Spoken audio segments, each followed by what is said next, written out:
Hi. So I want to start off by saying I'm going to be talking today about firewise gardening and wildfires.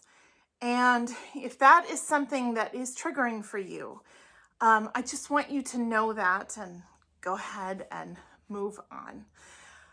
But it's an important topic, and it's something that, as Colorado Master Gardeners, we have talked about fairly extensively, especially in the last 3 years after the Marshall Fire. And honestly, it is something that pretty much everyone in North America should be thinking about. So I want to talk about that today. Before we get into that topic, however, if you or someone that you know and love has been affected by the fires in Los Angeles, I want to extend my deepest sympathies. I live very close to the path of the Marshall Fire. In fact, I drive through that area almost every day. And I have multiple friends who lost their homes in that fire. We were ready to evacuate. So I know firsthand how terrifying those experiences are. And I know secondhand from talking to my friends how just devastating it is to lose a home in a fire. So if that is your situation, I'm sending my deepest love and sympathy. I am also going to be putting a bunch of links, not only for places where people can donate and get help, but also firewise gardening in the description below. So be sure you check that out. Yesterday, there was an article in the LA Times by Jessica Gelt about how the Getty Villa has survived the fire so far.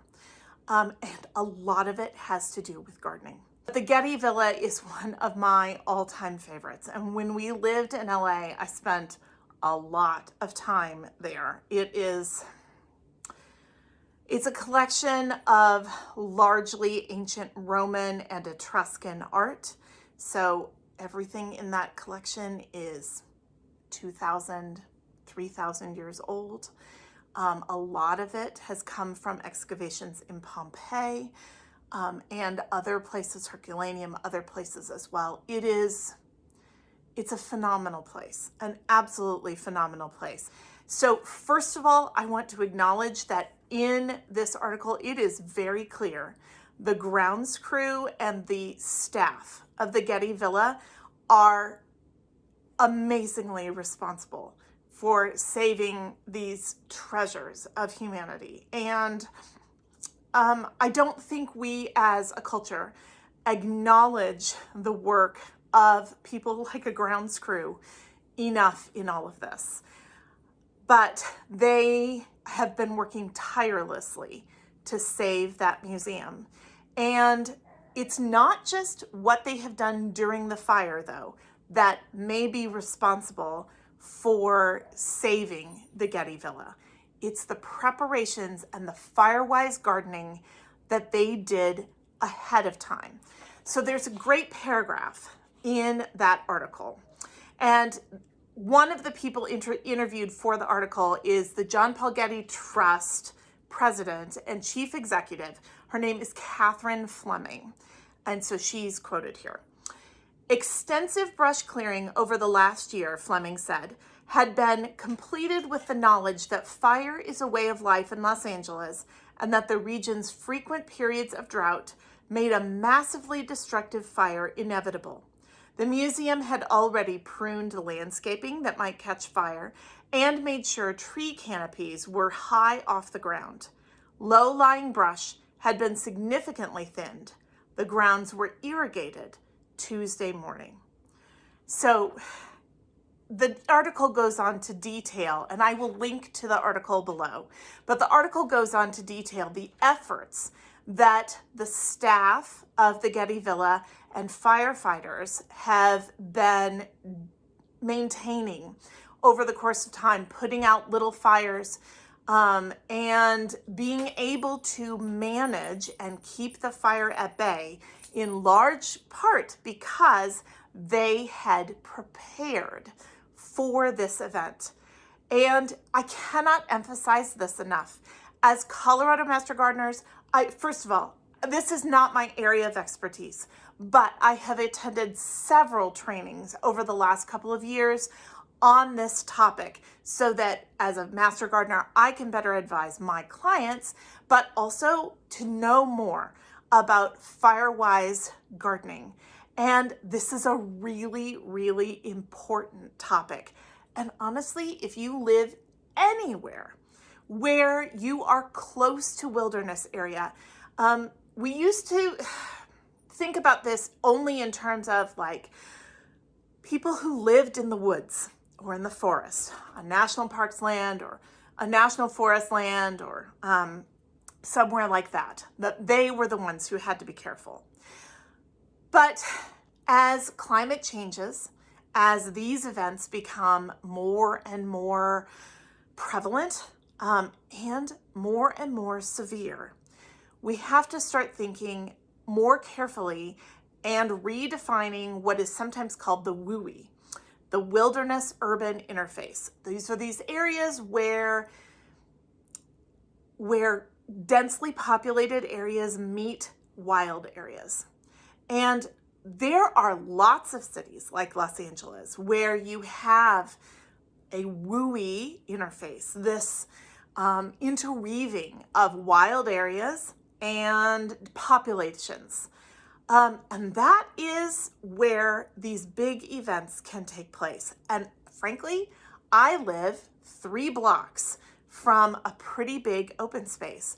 So I am most definitely in that situation, even though I am completely in the burbs. It's just simply a fact of life. For those of us who live near wild spaces, I love living near a place where I have coyotes howling at night, where I have owls in my trees, all of the wonderful things that happen when you are close to wild spaces, where I can go walk my dogs there and go for a hike and all of that kind of thing. Fabulous. It makes my life so great, but it also means that I am at an increased risk for fire. And no matter where you are, if wildfire has been at some point in time an issue, it is something that you should be thinking about. But your garden, your yard, whatever you want to call the area that surrounds where you live, can be a tool in slowing or stopping fire. And let's be clear about this too. This isn't just about wildfires.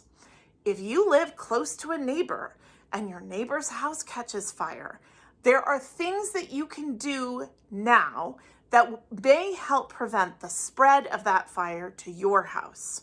And so making sure that we are working together and that we are working with nature to help keep our houses safer is a great goal for all of us. I also want to be clear in all of this. We are not victim shaming. There is very little that the people of Los Angeles, in the Palisades fire, the people of Altadena, a community I am intimately familiar with because I lived near Altadena and was there daily when we lived in Los Angeles. There is nothing that they could have done that would have stopped what is essentially a hurricane of fire. And that was true in the Marshall Fire too. Once it gets out of control, there is very little that you can do. They essentially had a hurricane of fire. I mean, think about how horrific that is. And that was true with the Marshall Fire too. That is the description that the climate scientists who studied that event have said. It was a hurricane of fire. It's astonishing. However, there are things you can do regardless of that situation that may help save your property and make it a little more fire-wise. So there are 2 things that I want to recommend to you.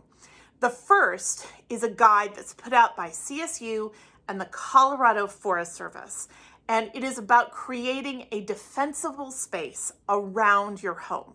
Now, if you're in a suburban context, this defensible space is going to be a little much for you because it assumes that you have a very large property. But the part of that that I pay attention to as a gardener is what is close to my house within the first 5 feet of my house. I also look at the recommendations about tree trimming and some of the other things that they include. Home maintenance things like cleaning out your gutters. Who knew that having dirty gutters, dry leaves in your gutters is actually a fire hazard?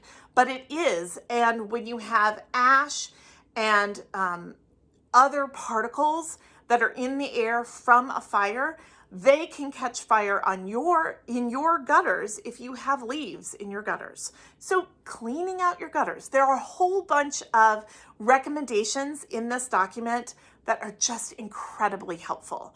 So that is the first resource that I'm going to recommend to you. The second is a guide also from CSU about less flammable plants. Now this is fairly Colorado specific, but it includes some recommendations that are universal. So trees, for example, and shrubs that are full of oils are more flammable and more likely to catch fire in a situation. So for example, juniper, which is super common. In fact, my neighbor has a quarter of their front yard is covered in juniper. And it's really common in my neighborhood because when these houses were built in the 50s and early 60s, that was one of the landscaping things that was pretty common and popular. And now those plants and shrubs are huge, mature, and in many cases overgrown. Well, juniper is full of oils and it is highly flammable. And every time I look at my neighbor's yard, I think, oh my gosh, it's could be a tinderbox under the right circumstances.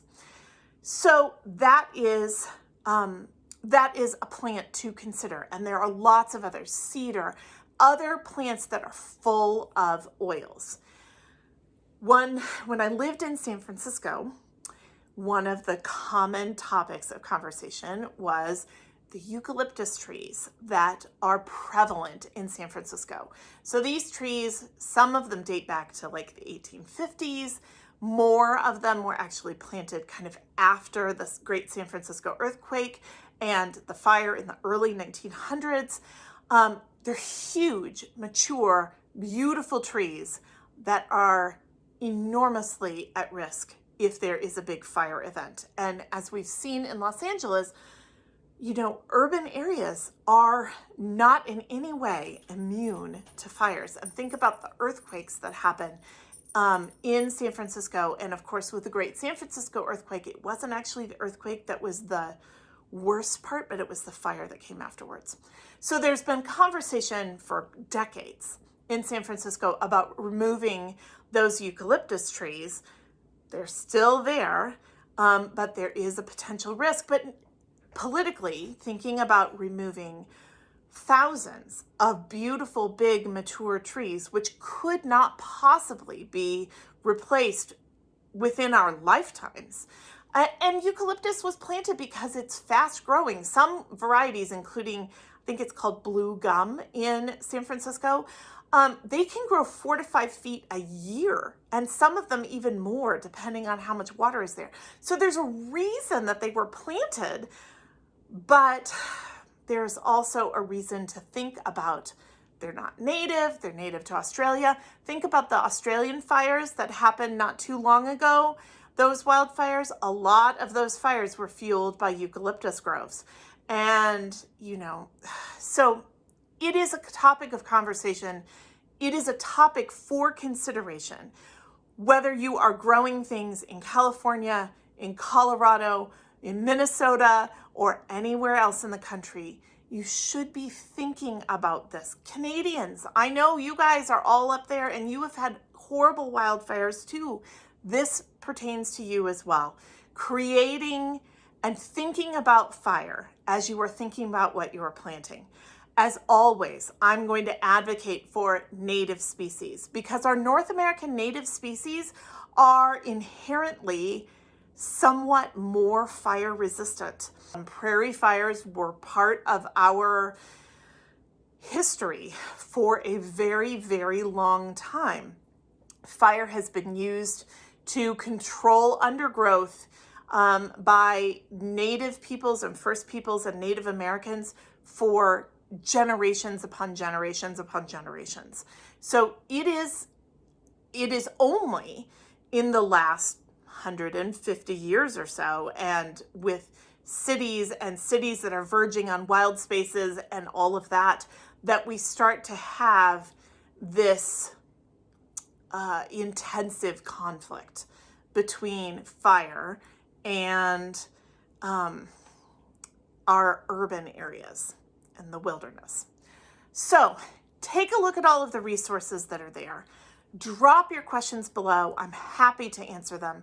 Again, if you are one of the people who has lost your home, or you're not even sure yet, if you are a fire victim of any kind, I extend all of my sympathy and love to you. I don't even know what to say beyond that.